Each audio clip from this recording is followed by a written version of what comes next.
week. It's 8 o'clock.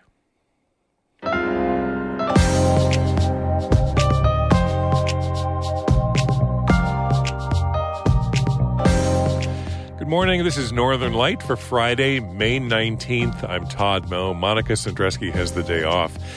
St. Lawrence Health and nurses at its 3 St. Lawrence County hospitals have agreed on new contracts. We're hoping that with the language that we now have in the contract, that management will be listening to us and taking our advice on things and the way that staffing should be at our facility.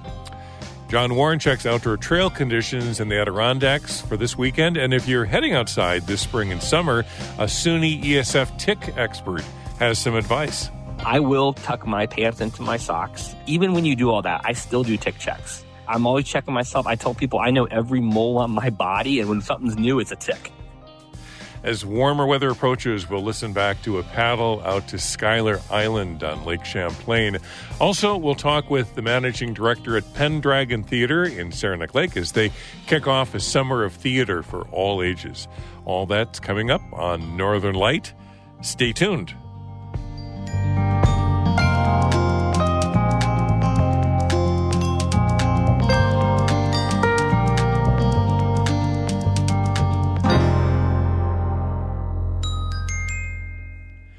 Broadcast of Northern Light here on North Country Public Radio is supported by the Depot Theatre, Westport, a professional equity theatre in the Adirondacks, celebrating its 45th season, depottheatre.org, and by NCC Systems, protecting North Country businesses and homes for 50 years, offering cameras, security, fire alarms, and entry control, nccsystems.com.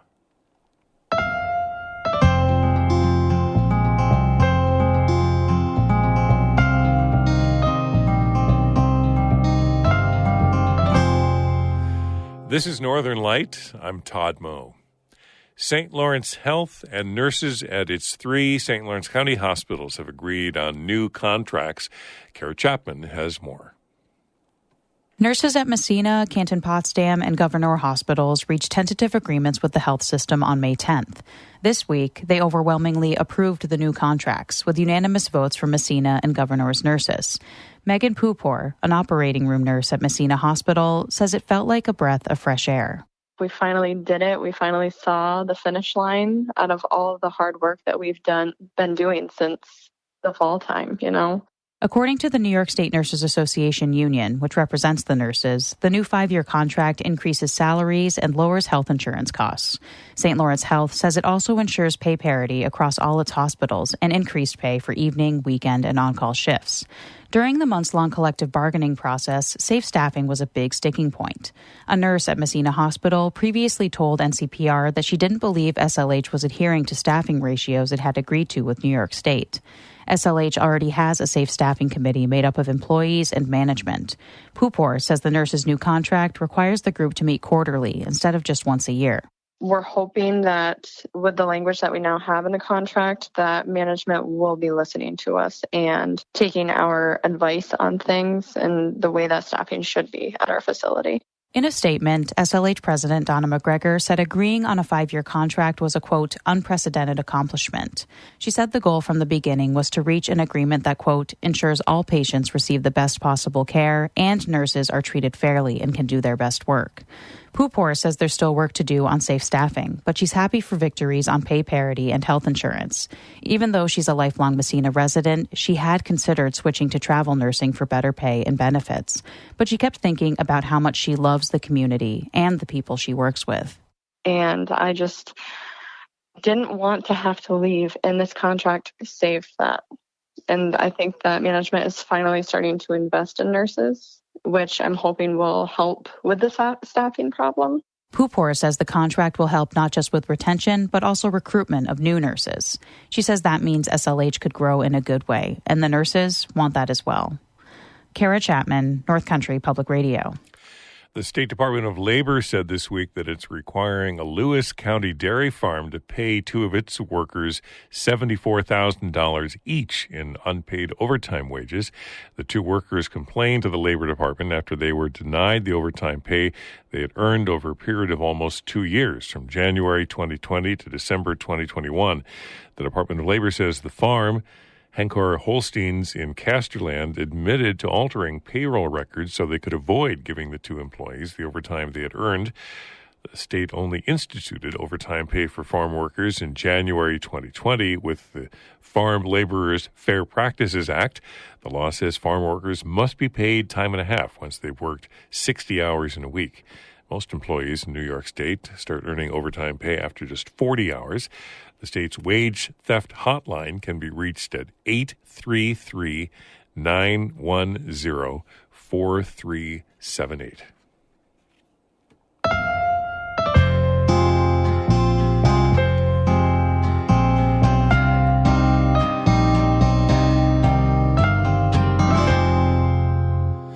May and June are the most common months for ticks to be active in the North Country.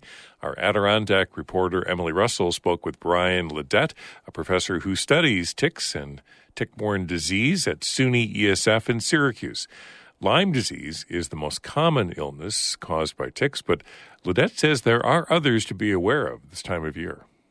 We're seeing areas, central New York, Adirondacks, we're seeing the expansion of two other pathogens associated with the same tick, the black-legged tick that spreads Lyme disease. And those pathogens are Anaplasma, which is a bacterial pathogen, and then Babesia, which is a protozoal pathogen, kind of related to similar to malaria.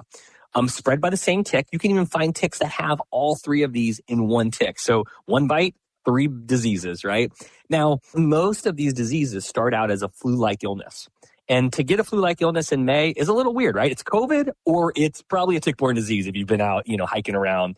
So you have to be on the lookout for, hey, I was just recently out there, got a tick on me, or maybe my hiking partner got a tick on me, so we were in a tick area. And now I'm feeling down. I'm just feeling sick. Weakness, fever. We think about Lyme disease and everybody's like, oh, the bullseye rash, right? Well, it's the bullseye rash. Well, usually it's not even a bullseye rash. It's just this red expanding rash. And a lot of times people don't even see it. So I like to get people to think less about that specific symptom because people be like, well, I didn't have a rash. It's like, well, you still got Lyme disease, right? So to think about these general just feeling unwell after being in a ticky area, that's their best bet. And then going to the physician and talking about that with the physician. And hopefully the physician is aware and can then, use that as differentials to try to figure out what is going on in an individual's case. So I've got a dog and he's vaccinated against Lyme and he takes pills to protect himself against ticks. Why don't we have that kind of treatment for humans? Right. Well, we did actually. There in the early 2000s, there was a Lyme vaccine. GlaxoSmithKline had a vaccine that was readily available to individuals. Problem is during that time, it was the height of the anti-vax movement with the MMR associated with autism, which was eventually found out to be completely fabricated data. And there were some studies that came out that linked the vaccine to potentially some autoimmune issues in hamsters. Now, I'm not a hamster. You're not a hamster. And the FDA showed, look, it didn't happen in humans, but it just got really bad press. And GSK said, look, we're done with this. We're pulling it. Now, it's been revived by a French company called Valneva. And they have removed the questionable piece of this vaccine that was linked to this autoimmunity in hamsters. And they're actually in phase 3 trials. If you're on social media, you probably have seen ads for children. They're doing it in children. They're doing it in adults. So I would expect probably in the next 5 years, there would be something available to people that are at high risk for Lyme disease. Now, that doesn't protect you from all the other pathogens this organism can carry. So you don't want to have that false sense of security because with the data coming out of areas like central New York, even the data coming out of the Adirondacks with the sites that are being sampled, we're seeing the occurrence of pathogens like Anaplasma and Babesia as high as 10-15% of the ticks carrying it. So, while that tick your body may be able to fight off the Lyme disease pathogen, you still got Anaplasma, you still got Babesia. So we need to be careful with being complacent after we get that vaccine. Is there anything that keeps you up at night when it comes to ticks and the diseases they spread?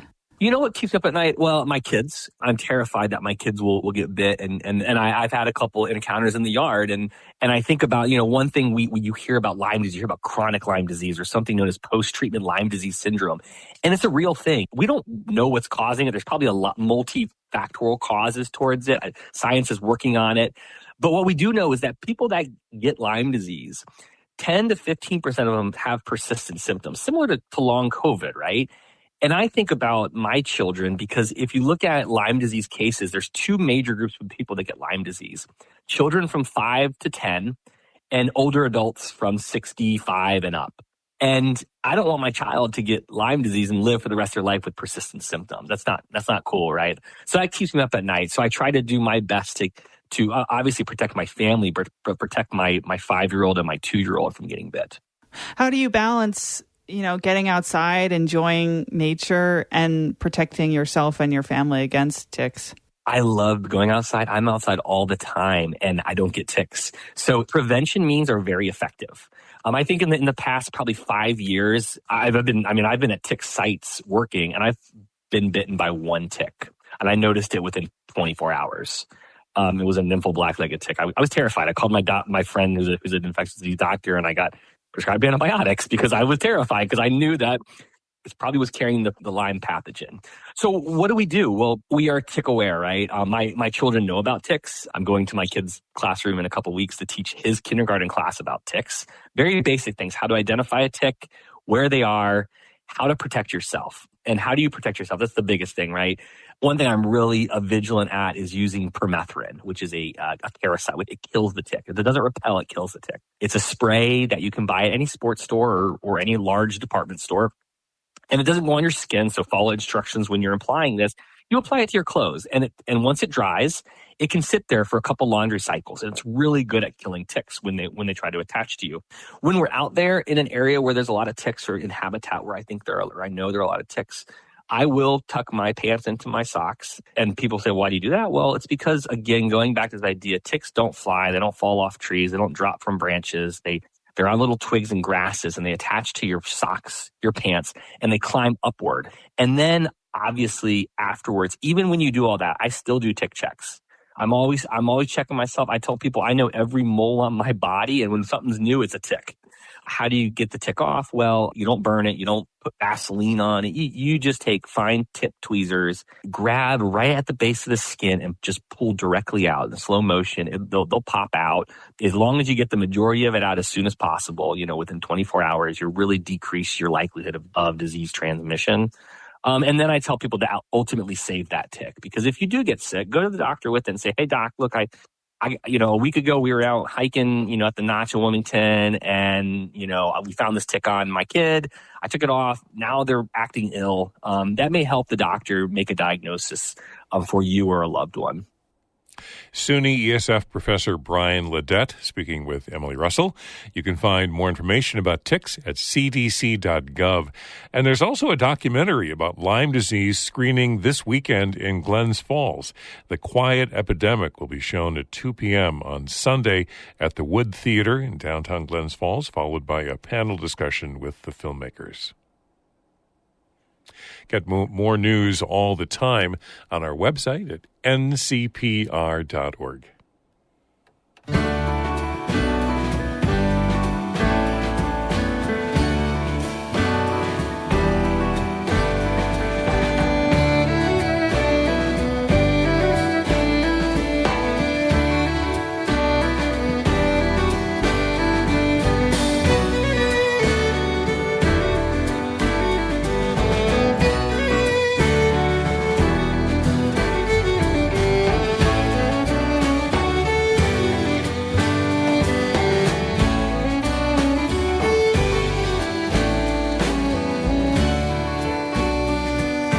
You're listening to Northern Light here on North Country Public Radio. It is 13 minutes past 8.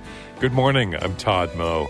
Monica has the day off. Coming up in just a few minutes, a paddle out to Schuyler Island, a hidden gem on Lake Champlain. Also, we'll check in with Michael Aguirre at Pendragon Theater about their summer season shaping up.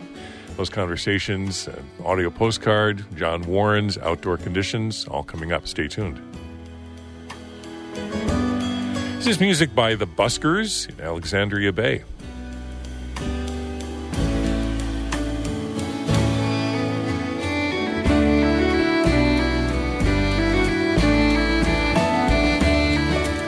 Check out more of their music on our website. It's part of our Underscore project, ncpr.org/_.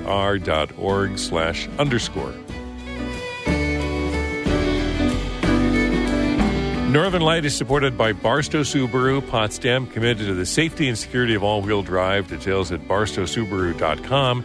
And Adirondack Foundation, helping people and families build a legacy of generosity for the Adirondacks. AdirondackFoundation.org. Students at Paul Smith's College in the Adirondacks graduate this Sunday. It's been a tumultuous year for the school with low enrollment, potential staff layoffs, and rumors earlier this week that the school plans to close. Paul Smith's president, Dan Kelting, said the school has no plans to close. The rumor spread after the Adirondack Explorer published a story on Monday saying the school created a closing plan. Kelting later said the plan was just a precaution that they were required to put together after a cyber attack last fall. The college is attempting to merge with a New York City nonprofit, though their request was deemed incomplete this spring. Paul Smith's has until August to resubmit its merger request.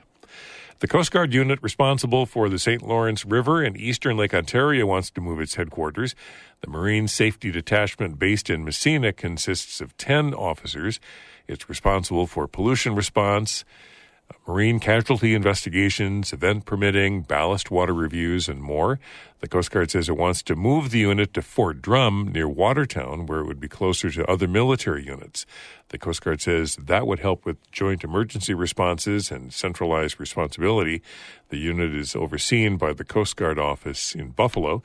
The agency is taking public comment on the change until July 1st. Warmer spring weather means more places to paddle and camp this time of year. Lake Champlain is a popular spot to explore by boat. One hidden gem is Schuyler Island, just east of Port Kent. It's where Benedict Arnold fled with his rebel fleet after the Battle of Velcourt Island in 1776. These days, the 120-acre island is part of the Adirondack Park with wild forests and meadows and marshes. Our former Adirondack reporter Brian Mann paddled to Schuyler Island for a camping trip back in 2010 and produced this audio postcard. So it's just after midday and paddling south from Port Kent from the ferry boat launch there. A gorgeous early summer day. A little bit of a light roller coming in. Paddling today to Schuyler Island, which is part of the Forest Preserve. Beautiful early green foliage, kind of lime green. Then off to the south is a curved dollop of a sailboat, and then the Adirondack foothills. Just a magnificent view out here today. Just past the shore and the little rim of trees, there's just open meadow here on this island. You can see the water through the trees, so you can tell you're on an island. The water from here just looks, especially out on the open side, kind of a bruised purple. Hiking through a bog that's sort of right in the eastern side of the island, just inside the shoreline trees. And there you can hear the train on shore going by. Kind of a reminder that this really is kind of a secret spot that's very close to civilization. From this side, I should have a good view of the city of Burlington. With Camel's Hump in the background, just the Vermont shore is just beautiful from here. The greens are kind of misty today with the sun and the humidity. One of those classic North Country summer days.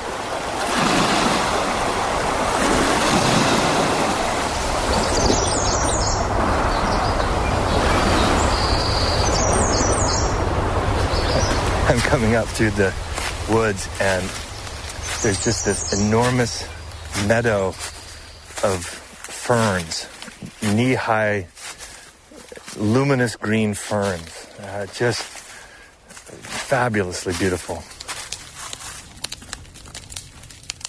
So it's evening now, and we're camped on the west side of the island, so we're sort of watching as the sun goes down. It's long days here this time of year, so we still have a couple hours of at least some daylight. But already there's kind of that golden hour sun kind of angling across the foothills and the farms that you can see on shore.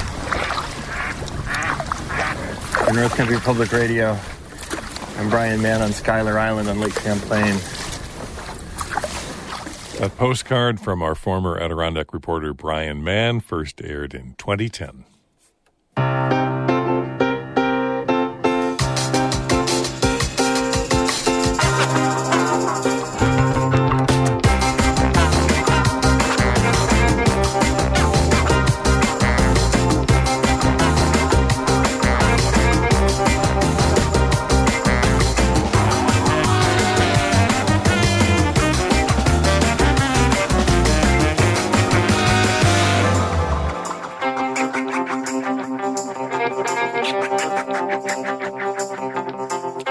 You're listening to Northern Light here on North Country Public Radio. I'm Todd Moe. Coming up in just a moment, John Warren checks outdoor trail conditions, and we'll check in with Michael Aguirre at Pendragon Theatre about their summer season. That's coming up. Also, more of Morning Edition at 8:30. The Weather Service says partly sunny, highs in the 70s, south winds 10 to 15 miles per hour today. Mostly cloudy with some light rain showers tonight, lows in the 50s overnight tonight. And then tomorrow, about an 80% chance of rain, highs in the 60s on Saturday. Scattered showers on Sunday and sunshine Monday and Tuesday. Right now in Canton, sunny and 58 degrees. But here's John Warren with a check of outdoor conditions in the Adirondacks for the weekend. We had an overnight freeze this week and even a little snow in some cooler locations. A reminder that despite our recent warm weather, it's still not summer. This is the time of year when weather can change quickly. It can be sunny and warm at the trailhead with winter conditions at higher elevations. Temperatures on high peak summits are expected to be mostly in the mid-40s this weekend, with wind chills on summits in the upper 20s and lower 30s. There is some rain expected Saturday, which is much needed. The fire danger is currently high, so use extreme caution with open fires. Rivers and streams are generally running well below normal for this time of year. The Hudson River is running at about 3 1/3 feet at the gauge in North Creek. The Racket River is down to just under 7 feet at Piercefield. And the Lake Champlain gauge, a little north of Whitehall, has fallen to about 98 feet. Water temperatures remain cold, and cold water protection is recommended. Upper Saranac Lake has returned to the low 50s. Mirror Lake remains in the upper 50s. And the temperature at Warner Bay on Lake George, a regional warm spot for water temperature, is about 60 degrees. Renovation of the 4th Lake boat launch on Route 28 and Inlet is now complete. The grade has been eased, a new dock installed, there's new pavement, and more. It will officially reopen on Saturday. Also on Route 28, the waterway access to South Inlet and Racket Lake is temporarily limited due to bridge construction. Township 19 Road is open for access to O'Neill Flow, and in the Saranac Lakes Wild Forest, Connery Pond Road has reopened. In the Jessup River Wild Forest, Perkins Clearing Road, Military Road, and Jessup River Road have reopened, including the access to the Pillsbury Mountain Trailhead. Those are the outdoor conditions in the Adirondacks this weekend. For North Country Public Radio, this is John Warren from the New York Almanac. Online at NewYorkAlmanac.com. It's 23 minutes past 8. You're listening to Northern Light here on North Country Public Radio. Pendragon Theatre is preparing for a full season of theatre in Saranac Lake this summer. Its Summer Festival runs from June 28th through September 10th, and it will include a span of theatrical productions, which encompass one American classic, one cult classic, one new play, one fairy tale adaptation, and one hit cabaret event. The summer festival kicks off with the cult classic The Rocky Horror Show beginning June 28th. In July, a funny, family-friendly, totally unique Muppets Cabaret. Camp Pendragon presents a production of The Sleeping Beauty, sort of. An award-winning playwright gives a contemporary twist on the classic. Pendragon then returns to a classic, Our Town. Performances begin August 15th. And finally, the theater concludes its festival with a world premiere, Friends with Amenities, a romantic comedy. I caught up recently with Michael Aguirre, managing director at Pendragon Theatre, to talk about Friends with Amenities, that new play that gets its world premiere this year, and for an update on Pendragon's plans for a new theater space. If you're going to be a leading theater or a leading arts organization, it's really important that you are cultivating and developing new work. In opposite to that, we're putting on Our Town. It's a classic American play, right? In order to create the next Our Town or the next American play, you have to create new work, and you have to give artists a chance to work and put on new stuff, new voices, topics that are relevant to today as well. This play is called Friends with Amenities. It's by Ehsan Ali and Lisa Jill Anderson. Lisa was up here last summer in a new play called The Woods. We're excited to feature her as a playwright this year. Ehsan is a first-generation Pakistani-American. The story is a comedy in the vein of Neil Simon, The Odd Couple, two people from two very different backgrounds. Each has something that the other needs, and they're both trying to figure out a way to get what they want. It's funny, it's relevant, it tackles some big issues. And also the play was just invited to premiere off-Broadway following this run as well. So it will have a run in Manhattan. It will be Pendragon's first time that it's invited to present in New York City. And we think that's great for the theater, that it has a chance to present its work and do what it does on a larger stage. So wait a minute, you're taking the show to off-Broadway? We're taking it off-Broadway. It'll premiere here, and the next week we're going to pack up the set, drive it down to Manhattan, and it'll premiere for a month at the end of September through mid-October at 59E59 theaters where it was invited. So it'll be a world premiere here in Saranac Lake, and then we'll put it to the theater group at large in Manhattan. And I think it's a funny play. It's a deserving play, and we think Pendragon deserves to share some of the work that it's doing with a bigger audience. I love the title. Very clever, huh? Yeah. It's very clever. I don't want to give away too many spoilers for it, but you have to come out and see it. It's a great new work. I want to give you a chance to address the question that's on a lot of folks' minds, and that is, what about next year? What about your plans for a new space here in Saranac Lake? Can we talk just a moment about how that's progressing? I'm glad you asked about the new building. The question about the new theater is the question we are asked by everybody. Everybody asks every board member and staff member, and it's a good question. When is this theater going to get made? I will preface that answer first by saying when the pandemic happened, and we're tired of talking about the pandemic, I'm tired of talking about it too, but when we were asked to shut our doors, the product that Pendragon makes is live theater. We can do virtual theater. We could still work with our youth education and community programming. We could still put on Zoom events and communicate with each other that way. But people support Pendragon Theater or any theater organization because what we do, and what we do really well, is put live artists on stage, living, breathing performers, and live, living, breathing audience members side by side, and there is a live exchange that is happening in the theater. That is what people are paying for. That is what separates us from television and movies and the radio and anything else, is the live experience. So of course, when we had to shut down, or of course when patrons were nervous about entering a closed space for a while, of course, you're going to have people who are hesitant to commit large donations to get this theater built. It was hard to fundraise during the pandemic because we couldn't continue to prove and build confidence that we were giving live entertainment. Now that we have moved past and we have proven that we are back, that we are putting on great shows, we just had a really successful fundraiser. We had 2 new pledges, 6-figure pledges. We have a couple large grants in the works, which everybody, knock on wood.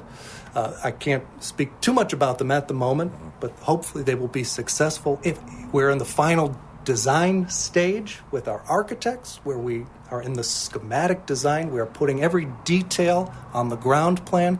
If everything works and everything goes exactly according to plan, we are going to break ground at 56 Woodruff about 1 year from today, which is very exciting. Next spring, we should be breaking ground, and we have a tremendous amount of momentum moving forward. We have renewed foundation support, renewed patron support. People are invigorated by the thought of getting this new building back and built. So it's moving forward. There's been great progress the last 6 months and a really incredible, hardworking team of donors and stakeholders.